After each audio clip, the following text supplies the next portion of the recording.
Deklarat në këto momentet të Edi Blushit. E sotme nuk mund të nisën në mënyrë më poshtëruese, më provokative, jo ndaj opozitës, por ndaj të gjithë qytetarëve shqiptarë, sepse mesazhi që prania e zëvendës kryeministres përcolli sot për gjithë shqiptarët ishte që vjedhjet skizofrenike, që korrupsioni i Edi Ramës do të vijojë.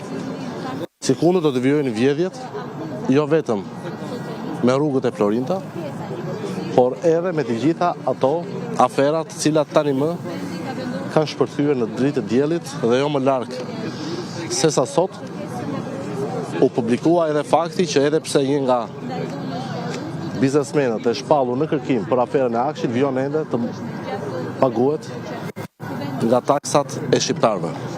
Ky ishte një provokim i ulët i Edi Ramës, një provokim i cili jam i bindur do të ndez flakën e reagimit qytetar, të cilët nuk mund të poshtërohen nga një çet kusarësh. Sot Zeqine Peleshi vendosi të degenerojë për të disatën herë punimet e parlamentit dhe vetëm për faktin se Edi Rama nuk ishte guximin të përballej me opozitën në parlament, por u fsheh pas fustanit të Belindës. Belinda Balluku duhet të ishte dorëzuar prej kohësh drejtësisë. Dhe kjo në fakt është një sfidë edhe ndaj drejtësisë, asaj drejtësie në fakt pjesën më të madhe të së cilës e komandon me regji Edi Rama, dhe që sot mori mesazhin e qartë që kuvendi është kthyer në Guack, është kthyer në mburojë, ja dhe i zëvendës kryeministri që firmoste koncesionet. Kush ta arrestohet? Sepse ai plotson atë standardin që nuk do të jesh 2 metra për të futur në burg. Dhe ai provokatori Erion Braçe, apo jo? I cili gjithashtu ata të gjithë aty janë Belinda.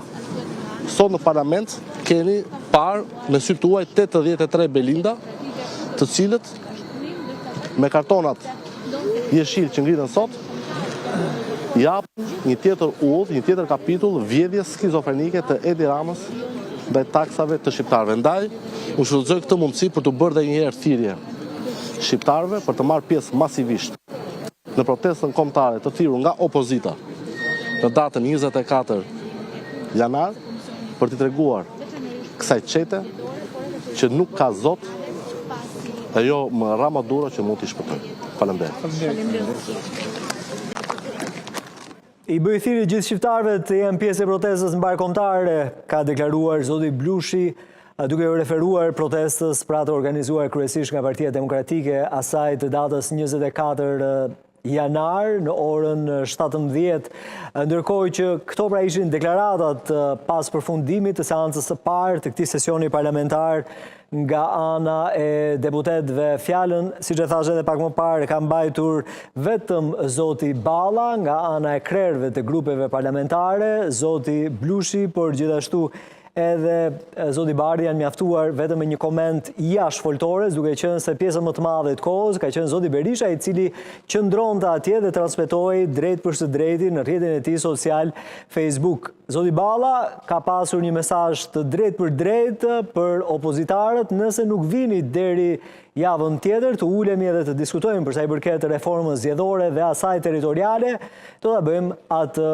vetë. Ka përfunduar seanca e ditës sotme të kuvendit edhe me deklaratat që sapo ndoqëm, ndërkohë që në orën 18, ashtu si çdo të hënë, pritet që të mblidhen demokratët përpara sheshit, përpara kryeministrisë, për të mbajtur foltoren e radhës aty ku fjalën e kanë figura të njohura, të shuara të Partisë Demokratike, por jo vetëm, edhe profesionistë, qytetarë të thjeshtë, të cilët denoncojnë skandalet sipas tyre të qeverisë Rama. Do të shkëputemi për fare pak, do të rikthehemi edhe patjetër nëpërmjet gazetarëve tanë do të kuptojmë se çfarë po ndodh ditën e sotme në grumbullimin përpara kryeministrisë në foltoren e radhës. Vetëm pas pak.